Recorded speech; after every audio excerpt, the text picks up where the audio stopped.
നമസ്കാരം. ഉപനിഷത്തുക്കളിലൂടെ എന്ന ചാനലിലേക്ക് വീണ്ടും സ്വാഗതം. തൈത്തിരീയോപനിഷത്ത് എപ്പിസോഡ് 72. ഏതെല്ലാം പ്രജകൾ ഭൂമിയെ ആശ്രയിച്ചിരിക്കുന്നു അവരെല്ലാം അന്നത്തിൽ നിന്ന് തന്നെയാണ് ഉണ്ടാകുന്നത്. അതിനുശേഷം അന്നം കൊണ്ട് തന്നെ ജീവിക്കുന്നു.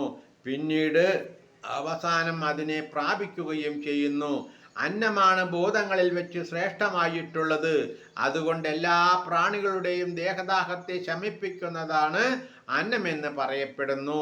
ഏതൊരുവർ അന്നത്തെ ബ്രഹ്മമായി ഉപാസിക്കുന്നു അവർ എല്ലാ അന്നത്തെയും പ്രാപിക്കുന്നു. അന്നമാണ് ഭൂതങ്ങൾക്ക് പ്രധാനമായിട്ടുള്ളത്. അതിനാൽ അത് എല്ലാവർക്കും ഔഷധമെന്നും പറയപ്പെടുന്നു. അന്നത്തിൽ നിന്ന് ഭൂതങ്ങൾ ഉണ്ടാകുന്നു. ജനിച്ചവ അന്നം കൊണ്ട് വർദ്ധിക്കുന്നു, ഭക്ഷിക്കപ്പെടുകയും തങ്ങളെ ഭക്ഷിക്കുകയും ചെയ്യുന്നു. അത് നിമിത്തം അത് അന്നമെന്ന് പറയപ്പെടുന്നു എന്ന്. ഈ അന്ന രസവികാരമായ ദേഹത്തിൽ നിന്ന് ഭിന്നമായി ഉള്ളിലുള്ളതാണ് പ്രാണമയമായ ആത്മാവ്.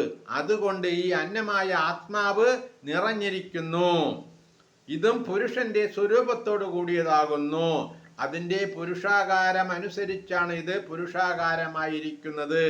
അതിൻ്റെ ശിരസ് പ്രാണൻ തന്നെയാണ്. വ്യാനൻ വലത്തെ ചിറകാണ്, അപാനൻ ഇടത്തെ ചിറകുമാണ്. ഹൃദയാകാശസ്ഥിതനായ സമാനൻ ആത്മാവാകുന്നു. പൃഥ്വീ ദേവത പ്രതിഷ്ഠയ്ക്ക് സമാനമായ പുച്ഛമാകുന്നു. ആ വിഷയത്തിലും ഈ ശ്ലോകമുണ്ട്. ദേവന്മാർ പ്രാണനെ അനുസരിച്ച് ജീവിക്കുന്നു. മനുഷ്യരും മൃഗങ്ങളുമെല്ലാം പ്രാണനെ അനുസരിച്ച് പുലരുന്നു. പ്രാണനാണ് ജീവികളുടെ ആയുസ്. അത് നിമിത്തം എല്ലാവരുടെയും സർവായുഷം എന്ന് പറയപ്പെടുന്നു.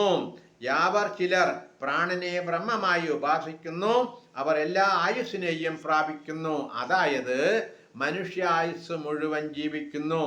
എന്തെന്നാൽ പ്രാണനാണല്ലോ എല്ലാ ജീവികളുടെയും ആയുസ്.